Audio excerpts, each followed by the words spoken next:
given the current geopolitical climate, how unified are the efforts of Arab and Islamic countries at this summit?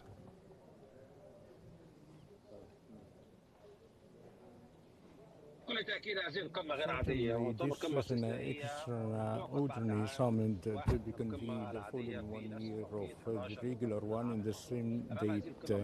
Before this summit is a set of a challenge, and I think distinguished in the speeches of President Abdel Fattah al-Sisi that followed several points when called upon the international community that there is in fact a process of genocide in Gaza, and Egypt project the liquidation of the Palestinian cause and requested the international community saying that we are in a crossroad and that should require an international community to save the Palestinian people and the Palestinian cause. And Cairo is to continue the solid stances defending the Palestinian rights and supporting the Lebanese authority by implementing 1701 resolution. Therefore, seeing the summit that is possible of proposing a timetable that should be adopted by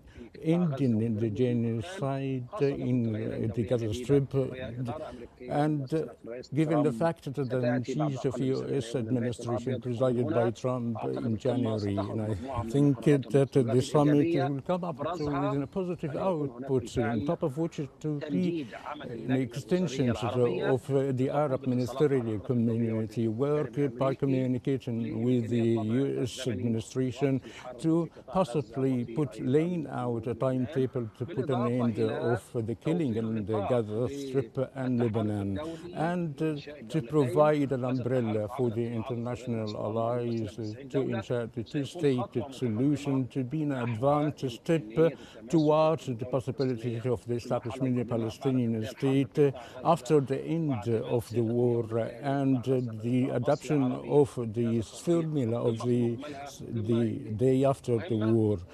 The summit is exceptional, extraordinary. Before only one case is to put an end of the war in the Gaza Strip and the southern of Lebanon.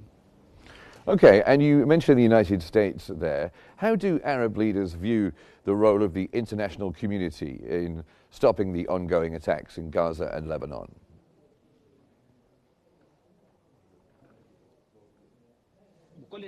Certainly, there are a difference in timing between the two administrations, Biden and Trump. And I think the Arab leaders, that the summit is a chance of practicing pressure of the upcoming administration to establish a sort of movement to put an end.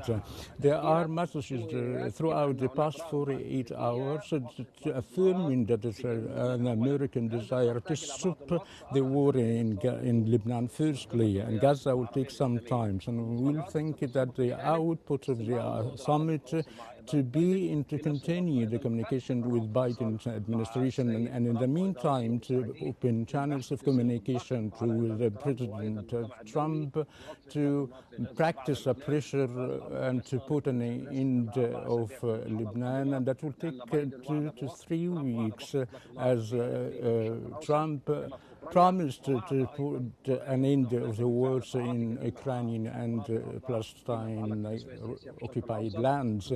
And there might be not to be happen unless 20th of January, but from now forward, the stoppage of the ceasefire of Lebanon, followed by Gaza. And I think that the Arabs will issue resolutions taking into consideration to put an immediate an end of the stability in the Gaza Strip, to demand that the Security Council and the international community to shoulder the rules And during the upcoming, we'll find a very embarrassing either to stop the fires in Lebanon and Gaza and not to use the veto right. Otherwise, there will be a great extent of deterioration in the situation in the Middle East. And I think that the Biden administration will choose a time for ceasing the fire in Lebanon, and all messages will